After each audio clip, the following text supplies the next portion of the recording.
Hey, Revolution Health Radio listeners. I have some exciting news to share with you. This coming July, I'll be launching my own supplement line called Adapt Naturals. It's the product of my 15 years of research, clinical experience treating patients, and training over 2,000 healthcare professionals around the world. If you're listening to this show, you're interested in optimal health. You want to know how to feel your best, perform at the highest level, prevent and reverse disease, and extend your health span. Sadly, that's getting harder and harder in a modern world that seems completely at odds with these goals. This is why I've created a supplement stack called Core Plus to fill the most common gaps I see in people's daily routines and to support you in living your best life. I'll be sharing more information soon about the Adapt Naturals Core Plus bundle and how it can help you achieve your health goals and thrive in the post-COVID world. I'll keep you posted here on the podcast, and you can also join my email list at kresser.com for the latest updates. I can't wait to tell you more, so stay tuned. Hey everybody, Chris Kresser here. Welcome to another episode of Revolution Health Radio.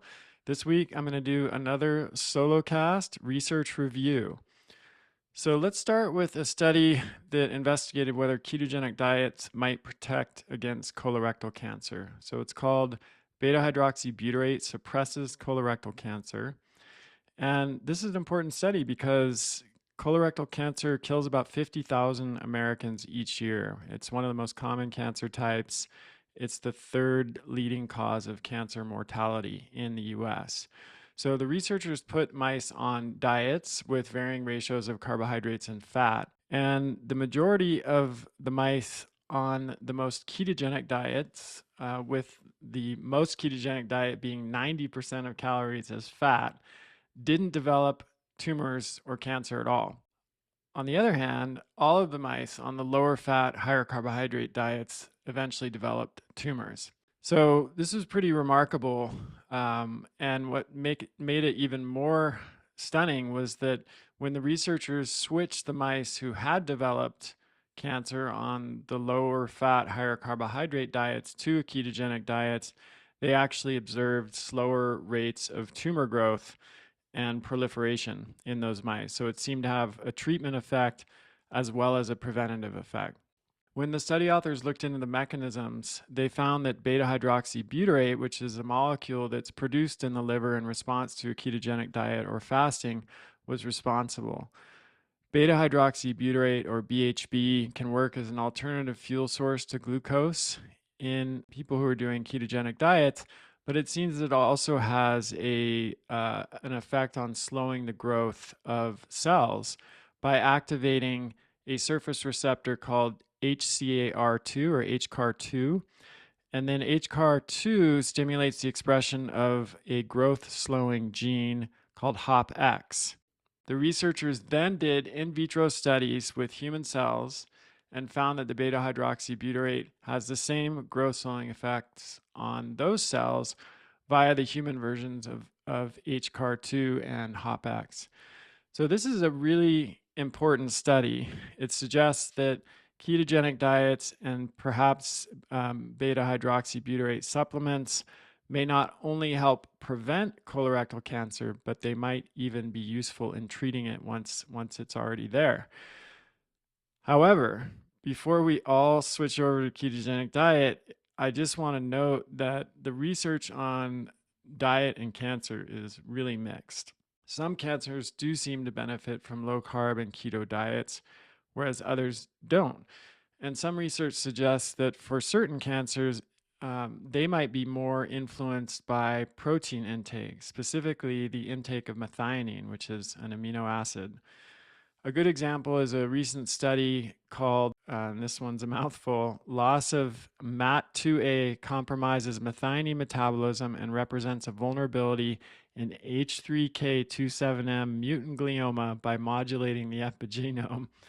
So this study actually looked at deadly brain cancers called diffuse midline gliomas, or DMGs, and they found that these cancers are uniquely dependent on methionine, which is the amino acid found in proteins like lean meats, poultry, egg whites, particularly lean proteins, whereas glycine is the amino acid that tends to be found in the more gelatinous cuts of meat.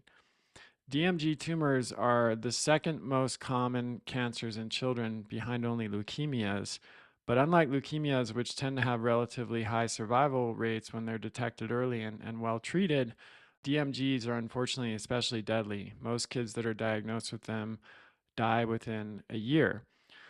So this study found that DMG tumors are highly dependent on methionine, and when researchers put mice with these tumors on a methionine restricted diet, their life expectancy increased by 50%. So this is also an important finding because DMG cancers are difficult to treat. They don't tend to respond well to chemotherapy, and as I said, they affect children. The mortality rate is really high. So having another tool to address these cancers is really useful. But I mostly bring this up to show you that when it comes to cancer, there really is no one size fits all dietary approach. We still have a lot to learn about the way that different cancers respond to different diets. And I'm really encouraged by the study showing that ketogenic diets and beta hydroxybutyrate seem to make a really big difference for colorectal cancers. And I'm also encouraged by the study showing that methionine restricted diets can benefit kids with DMG cancer. So I think what we need in the case of diet and cancer is a specific approach that probably depends on the type of cancer and then even the person the individual that has that cancer. So I'm glad to see studies that are really making this more specific so that we can eventually have a really individualized, tailored approach to dietary interventions with cancer. Okay, so the next study is about vitamin D supplementation and protection against COVID. So I like to revisit this occasionally because, if you've been following my work for any length of time, you know that this is a topic I've covered at length. I did a presentation on it back in March of 2021 at the UCSF Symposium for Functional Medicine and Nutrition. And it's a topic I've been following very closely in the research literature since then. So this study was called Efficacy and Safety of Vitamin D Supplementation to Prevent COVID-19 in Frontline Healthcare Workers, a randomized clinical trial. So this is great. A lot of the early studies on vitamin D and COVID were observational in nature, and we didn't have a lot of experimental evidence, but in this is a randomized trial. So the results are, of course, a little bit more reliable than a purely observational study. So it was double-blind, parallel, randomized trial of healthcare workers from 4 hospitals in Mexico, and they were randomly assigned to receive in the treatment group 4,000 IU of vitamin D per day or placebo. And this was a 30-day intervention period. The people who received vitamin D, the healthcare workers, had a 77% lower risk of testing positive via PCR for SARS coronavirus 2. And this effect was independent of vitamin D deficiency, which means that supplementation benefited even those who were not clinically deficient in vitamin D, going into this trial. So I'm not surprised by these results. Like I said, I've been tracking this topic for a long time, and there's a huge body of evidence now linking, adequate vitamin D levels or vitamin D supplementation to better outcomes with COVID-19. In fact, in my presentation at UCSF back in 2021, I made 10 arguments in favor of maintaining optimal vitamin D levels as a means of protecting against COVID-19. So number one is most observational studies do support a role. So while we can't rely on these studies exclusively, when you have many different observational studies coming from many different parts of the world with many different study design types, and they're all pointing in a similar direction, it's definitely a sign that there might be a signal there. So second, the observational evidence meets most of Hill's criteria for causality. So I'm not going to go into detail on this here, but I've spoken about these criteria before. They are a way that researchers can determine whether observational evidence is more likely to be causal. And when these criteria are met, it's much more likely that there is a causal relationship between 2 variables that are associated together in an observational study. Number three is that the majority of experimental evidence supports a connection. So as I said, a lot of the early evidence for vitamin D was observational in nature, but we have seen randomized controlled trials like the one that I just mentioned over the past several months especially, and those have also generally shown a benefit for vitamin D. Number four, there are well-established plausible mechanisms that explain the connection. We know that vitamin D stimulates antiviral peptides, it reduces inflammation, it protects the vascular endothelium. There are many, many mechanisms that are well-established for vitamin D that could explain its benefit for COVID. Number five, vitamin D supplements have been shown to protect against other upper respiratory tract infections. Number six, the populations at highest risk for COVID are also those that are at highest risk of vitamin D deficiency. Number eight, supplementation with vitamin D at appropriate doses is safe, effective, affordable, and accessible to nearly everybody, especially if there is government support. Number nine, supplementation with vitamin D would be prudent even without the COVID-19 pandemic because we have an epidemic of vitamin D deficiency, and vitamin D deficiency is associated with everything from obesity to metabolic issues to cardiovascular disease to osteoporosis to cognitive issues and dementia, neurodegenerative disorders, etc. There's so many chronic inflammatory conditions that vitamin D is associated with, and there's such a high rate of vitamin D deficiency that it just makes sense for people to be paying attention to their vitamin D levels. And then number 10, normalizing vitamin D levels would be expected to provide a benefit even if or when the virus mutates again. So we've seen several different versions of SARS coronavirus 2 now, Omicron and the recent Omicron variants being the latest iterations, and it's almost certain that these mutations will continue.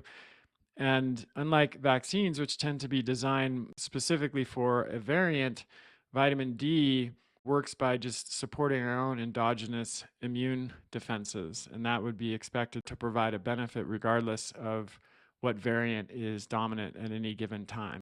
So what is the optimal level of vitamin D?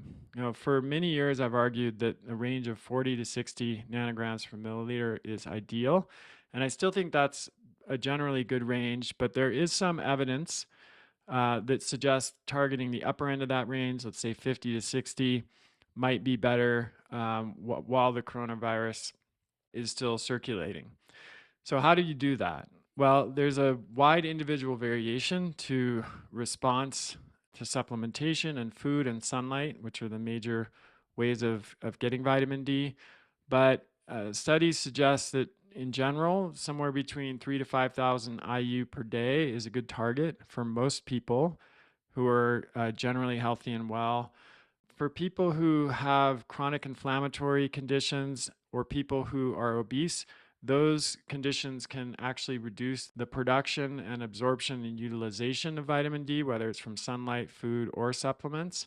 And so some research suggests that a dose of 10,000 IU per day is necessary for folks in that category to establish that level of 50 to 60 and maintain it over time.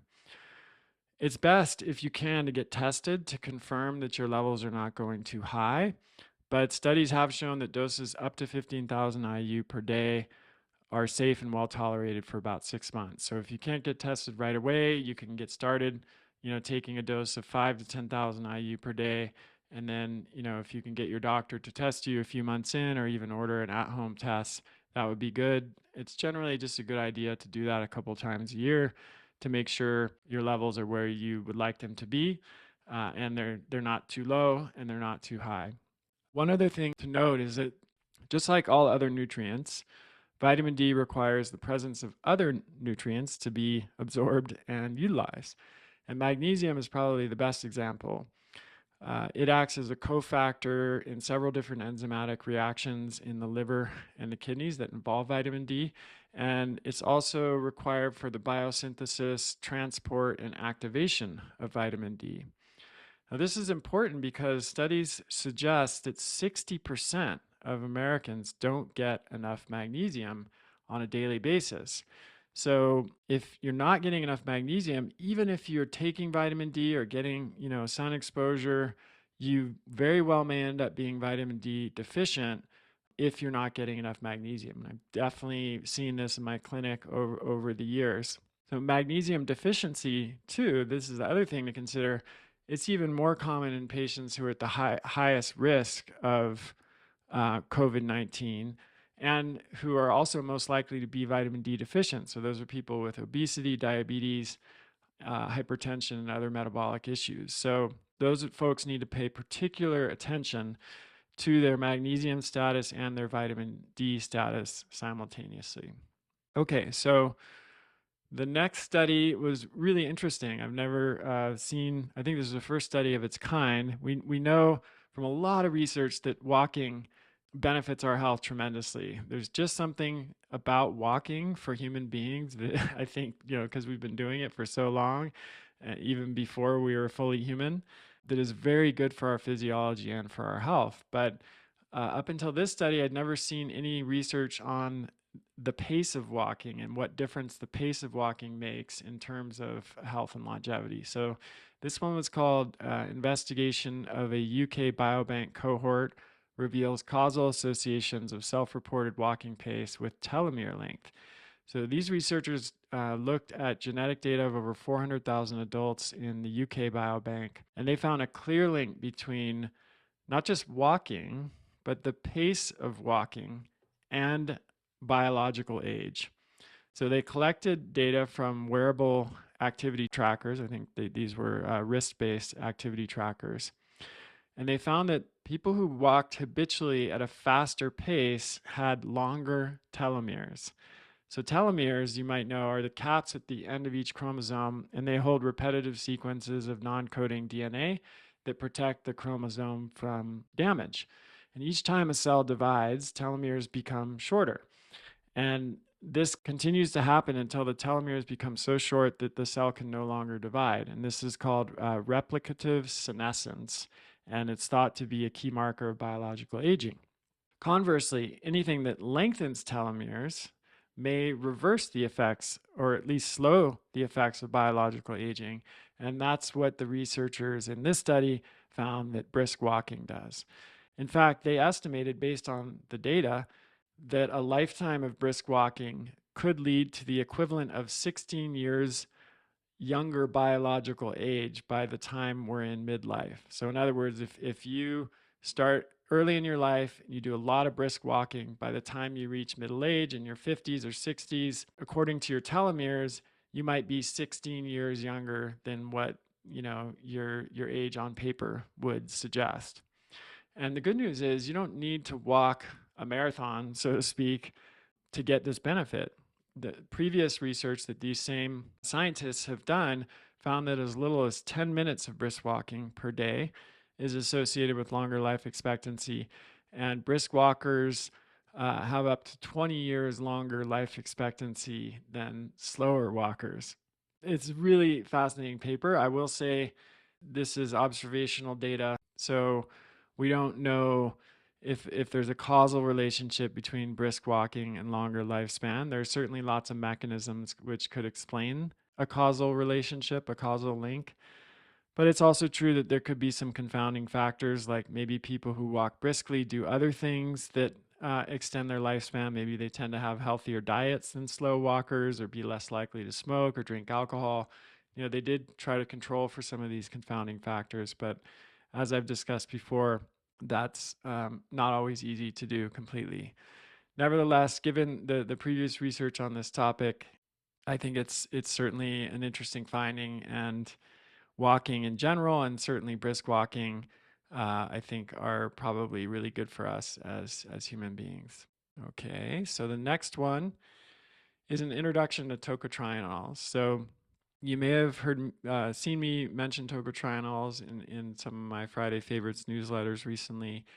You may also have heard my full podcast episode with Dr. Barry Tan, who is one of the pioneers of tocotrienol research and the scientist who actually discovered tocotrienols in palm and annatto, which are two of the biggest sources of tocotrienols. I'm really excited about the therapeutic potential of tocotrienols. I first discovered them or became aware of them, I would say about 10 years ago. I was creating, I think, the second digital education program I ever created, which is called High Cholesterol Action Plan. It still exists.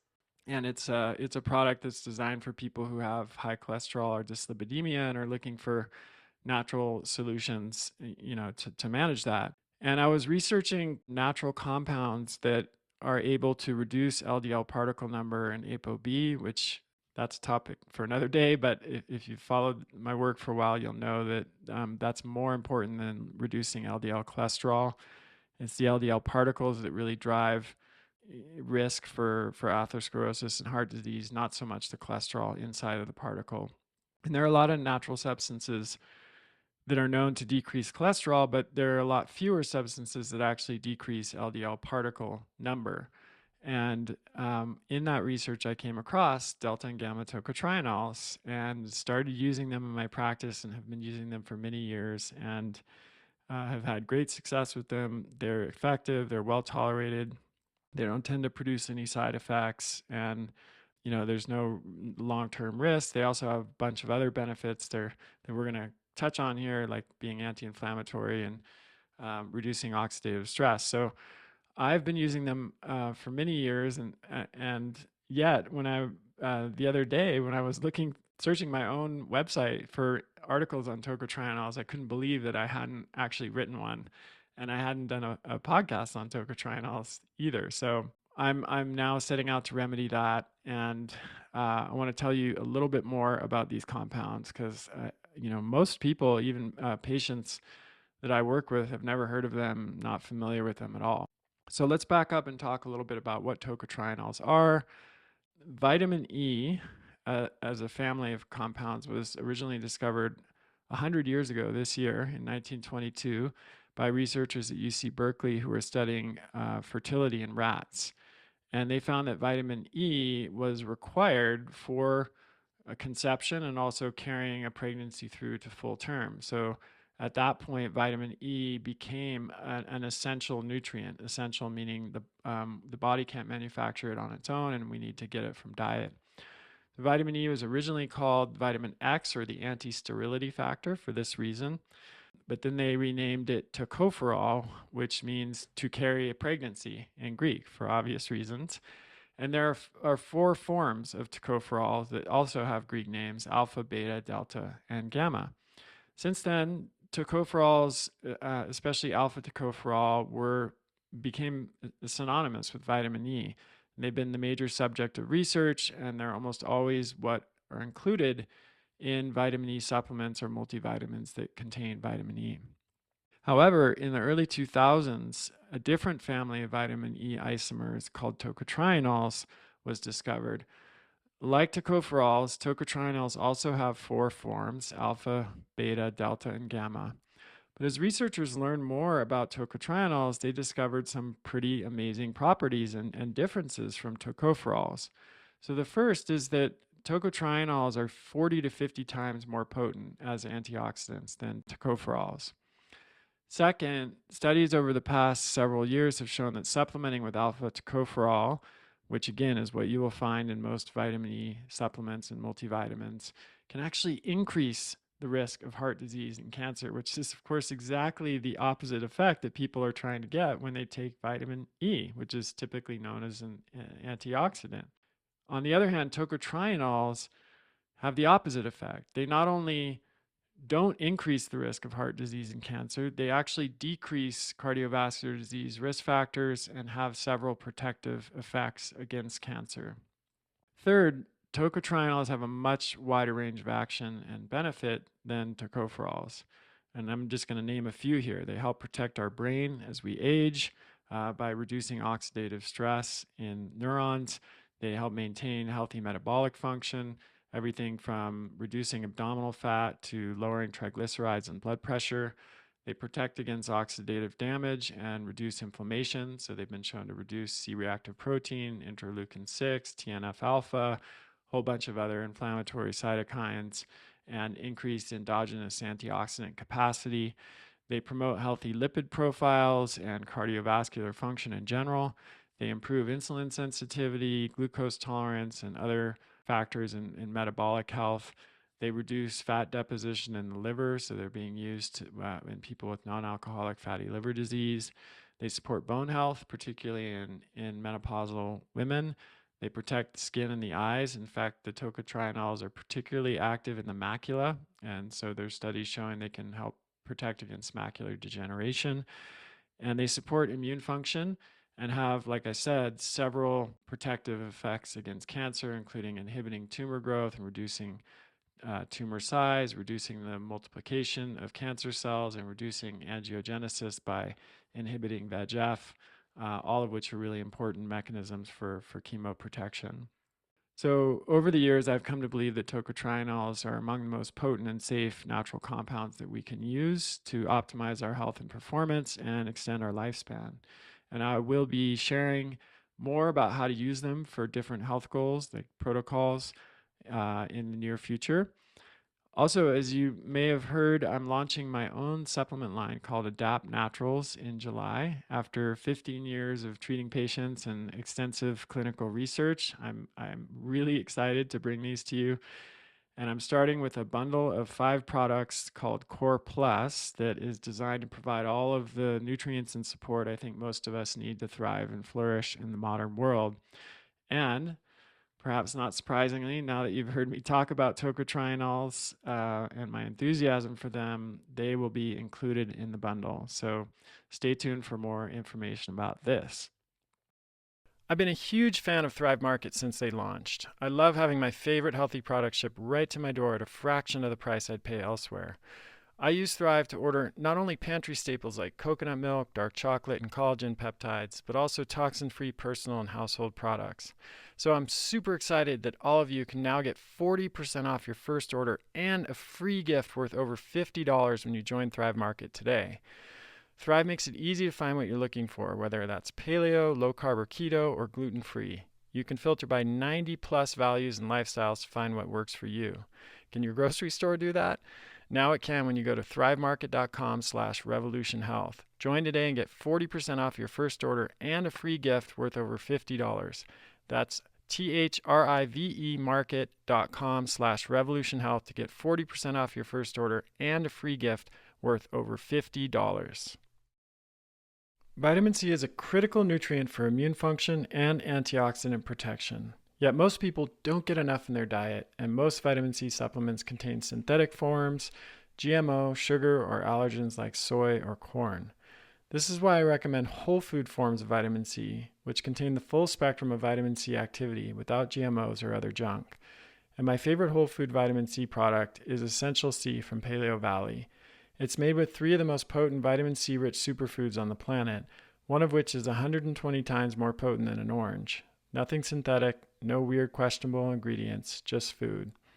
Right now they're offering my community an exclusive 15% off discount. Just go to paleovalley.com/Chris and use the code Kresser15 to get 15% off. All right, the next study is about sleep apnea and how it can accelerate aging if it's not treated. But on the other hand, if it is treated, that impact goes away. So the study is called Epigenetic Age Acceleration in Obstructive Sleep Apnea is Reversible with Adherent Treatment. So the researchers found that sleep apnea increases biological age. They had an algorithm and markers for assessing biological age. But they found that if sleep apnea is treated with a CPAP, which is a continuous positive airway pressure device, that will reverse the impact of sleep apnea on biological age.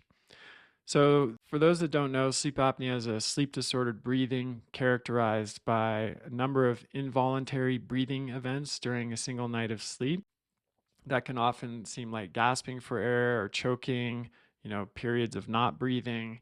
If you sleep with someone who is doing that, they very well may have apnea, or if you notice yourself doing that, you might have apnea. There are 2 major types of apnea, obstructive and central. And obstructive apnea is far more common. And it's really important to know that 75% of people with sleep apnea are undiagnosed.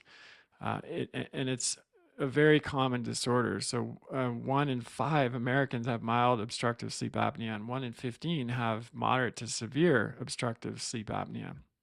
And this is a big deal because there's so many studies on sleep apnea's relationship as a risk factor with other chronic inflammatory disorders like obesity, diabetes, heart disease, dementia, Alzheimer's, etc. And we would very often test people for sleep apnea when they came into the clinic. And I would say, very consistent with these statistics, 7 or 8 out of 10 at least didn't know they had it when they tested positive. And when it was corrected, it was an absolute game changer for people. These are people who were doing everything right. They were eating a good diet, they were exercising, managing stress, etc. And they just couldn't get past a plateau and couldn't reach their health goals, whatever they were. And then, correcting sleep apnea, all of a sudden they felt like a different person. They were able to bust through that plateau.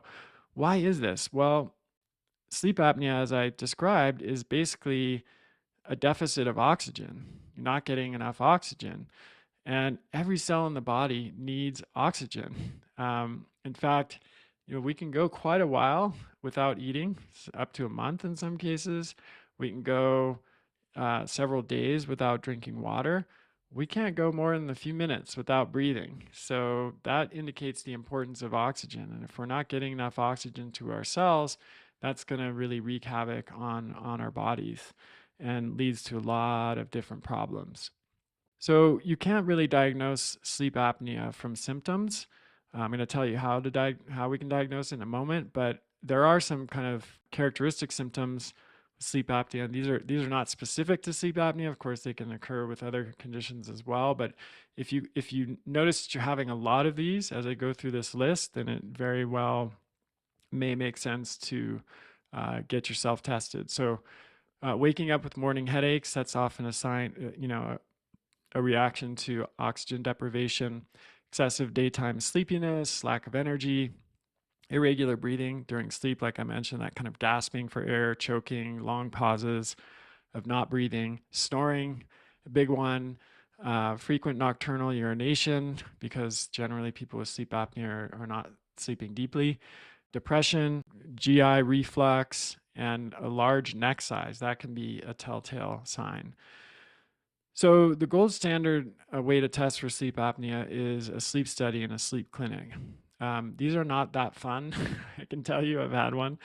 And you need to get a recommendation from your doctor, and then you need to go into the sleep clinic, spend the night there. You get hooked up to all kinds of different electrodes, and you've got wires all over the place, and then you're sleeping in this foreign place, in a room with all these wires attached to you. And it always seemed weird to me that, like, who sleeps well in that situation? Like, I don't know anyone who would go into that kind of situation and sleep well. So I always kind of wondered about, the sleep studies from that perspective.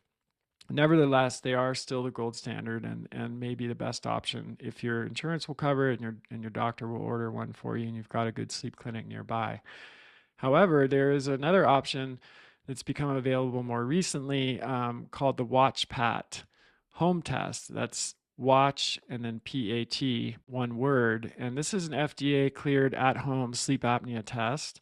And one of the advantages to it is that you can do it at home. And so you're sleeping in your own bed, in your own environment. It's a lot more representative of your typical sleep patterns. And I think you could make a strong argument for that. That makes a lot of sense to me. The other thing is that it's one wire. So you wear something on your wrist, and then there's a wire that goes from that wrist device. You kind of thread it through your shirt if you wear a shirt, and then you put a sensor right here under your sternal notch. And then there's one that goes from the wrist device to your finger, and you put it over your finger. It's kind of like a pulse, like if you've ever taken your pulse that way. So you put your finger in this little device. So you really only have 2 wires on one side of your body. I've done it myself as well.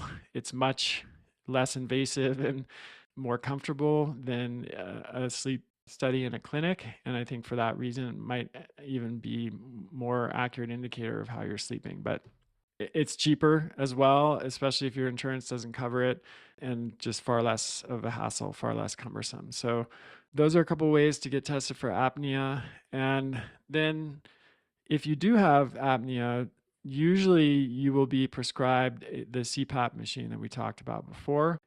This is essentially a way of increasing oxygen, making sure that your cells are getting enough oxygen. You wear a mask and it makes noise. It's pretty intrusive, and a lot of people hate them.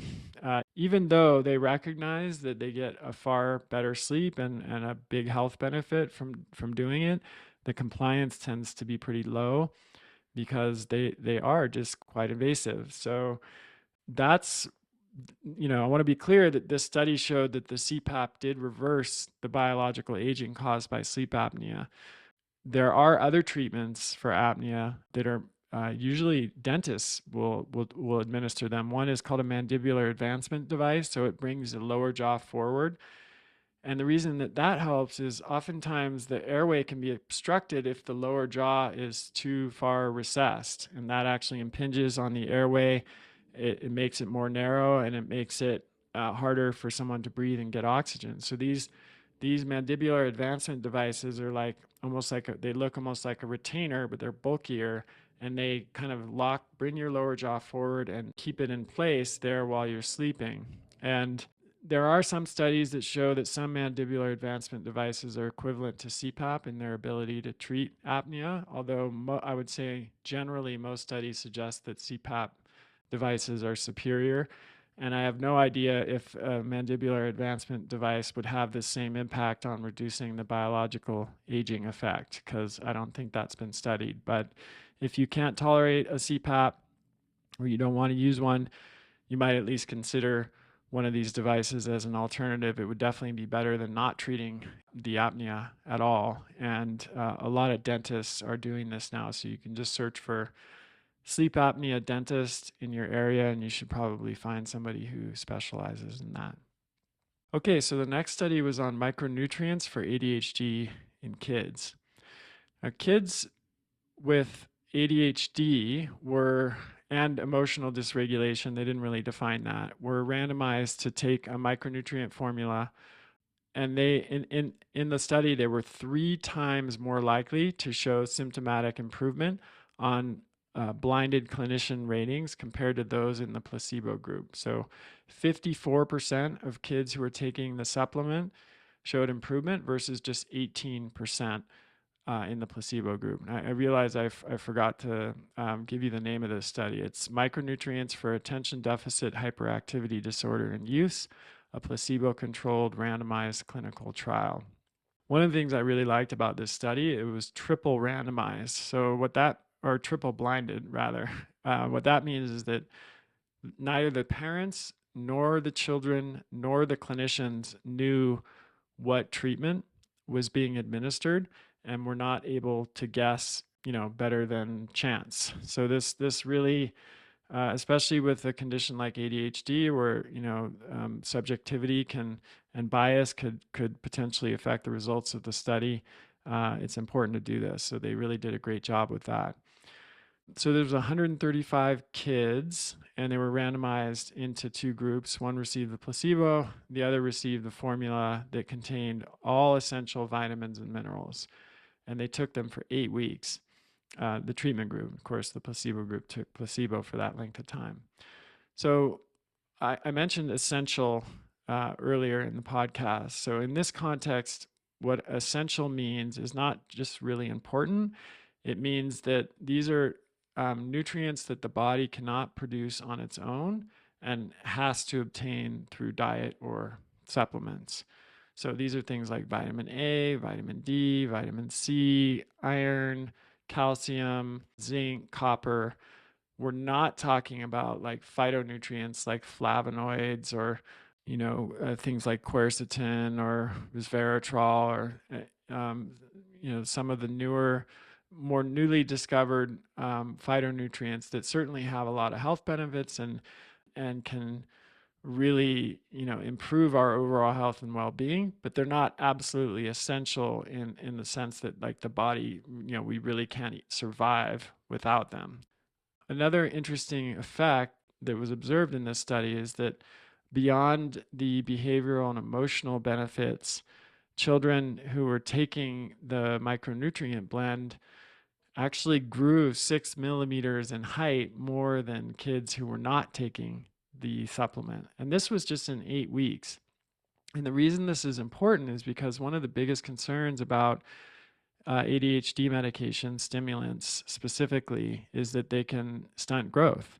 And this does happen. I've seen it in my practice. There are lots of studies about it. And, there's discussion about what the mechanism there is. One may be that stimulants suppress appetite and kids don't eat as much. And this may explain why taking a micronutrient blend is helpful. It might make up for the nutrients that the kids who are taking these medications are not getting. And of course, there are other studies which we've talked about in the past that show that there's a strong link between nutrition and behavioral health. That shouldn't be a surprise to us. It's true in adults. We all know, if we eat a crappy diet and aren't getting enough nutrients, it's going to affect our behavior and our mood. But surprisingly, that's been a controversial issue or a controversial concept with kids up until fairly recently. But this study is great because it does shed light or really kind of provide more evidence for the benefit of these micronutrients and how necessary they are. This was not a small difference. It was threefold difference, 54% versus 18%. So I was really happy to see this study. It adds to the already significant body of research suggesting this connection between nutrition and behavior. Children with ADHD, it can be a serious condition. They're at risk for more serious problems in adolescence and adulthood, academic failure, delays, driving problems. They have higher rates of accidents in the car. They have difficulties often with peers and social situations. They're more likely to engage in risky sexual behavior and substance abuse. So, anything that we can do to help these kids, especially helping them with natural interventions that don't have side effects and aren't going to do things like stunt growth, is really, really important. And I don't say that to imply that medication isn't helpful and even necessary in some cases with kids, especially, for kids who don't have success with these other methods. I think ultimately treating ADHD is most important, however you do it, because the statistics show that untreated ADHD becomes such a risk factor for so many other problems later in life. But this is a great option for parents. There are a bunch of different formulas out there that are specifically formulated for ADHD and nutrients that are particularly important. If you haven't heard my podcast with Dr. James Greenblatt on a functional approach to ADHD, definitely listen to that. He was really the pioneer of functional medicine treatment for ADHD, and he's a wealth of knowledge. I had him on my show recently, so just search for Chris Kresser, ADHD, Greenblatt, which is GREENBLATT, I think, and you should be able to find that pretty easily. Okay, and then just a couple short ones to wrap things up here. The next was exposure to the outdoors and mental health during the pandemic. So the study was called Perceptions of Green Space Usage, Abundance, and Quality of Green Space were associated with better mental health during the COVID-19 pandemic among residents of Denver. Well, there's not much more to say. The study title kind of says it all. The researchers found that people in the Denver area who had more access to green space had much better mental health during the pandemic. And really, that shouldn't surprise us, right? We know from so much research, from our evolutionary history, and just from our own personal experience that we do better as human beings when we have some connection to nature. Now, the good news is that even if you live in a city, spending time in parks can have the same effect. You don't necessarily need to, be 50 miles out in the backcountry, in the middle of nowhere in nature. Although if you're lucky enough to have access to that, that's my preferred method. But just taking a walk in a neighborhood park or a regional park or something like that can have the same effect. And even just having houseplants or having like a little window planter thing and with some green plants in there, that's also been shown to make a difference. So sometimes these little small changes can really add up to make a big impact. All right, so last is the health effects of nanoparticles from plastic, food, and beverage containers. So, this is one of the realities of our modern life. We have this huge proliferation of toxins in our environment, and we don't really know what the impact of this is because it hasn't adequately been studied. And this is a big concern. It's definitely something that I think we need more research on, and I'm glad to see these papers for this reason. And it's another, it's a reason for me why in my family, we tend to follow what we call the precautionary principle, where we reduce our exposure as much as we can to things like this, so that because we don't yet know what the health effects are. So the first study was looking at the health risks due to micro and nanoplastics in food. So this is one of the biggest concerns with plastic in the food supply, is that these little nanoparticles, which are teeny, get into our system, and because they're so small, they can cross membranes and get pretty much everywhere in the body. And so this study found that 5 grams of these teeny plastic particles on average enter the human gastrointestinal tract per person per week. So this is roughly the equivalent of eating a credit card full of plastic, a credit card amount of plastic each week.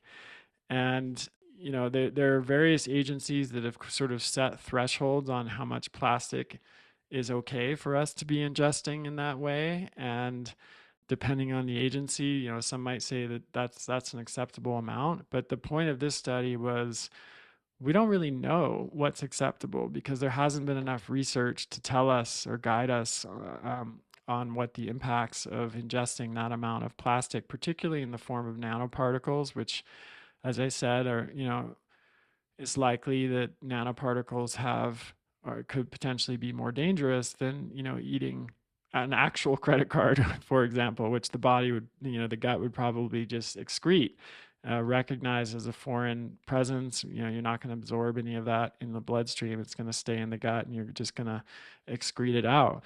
But with nanoparticles, it's a different story. And these are in plastic cups. They're in plastic lined styrofoam cups. They're in plastic bags. They're in like the nylon cooking bags that some people might use for sous vide cooking. That's the second study I want to tell you about. Looked directly at nylon cooking bags and plastic lined cups.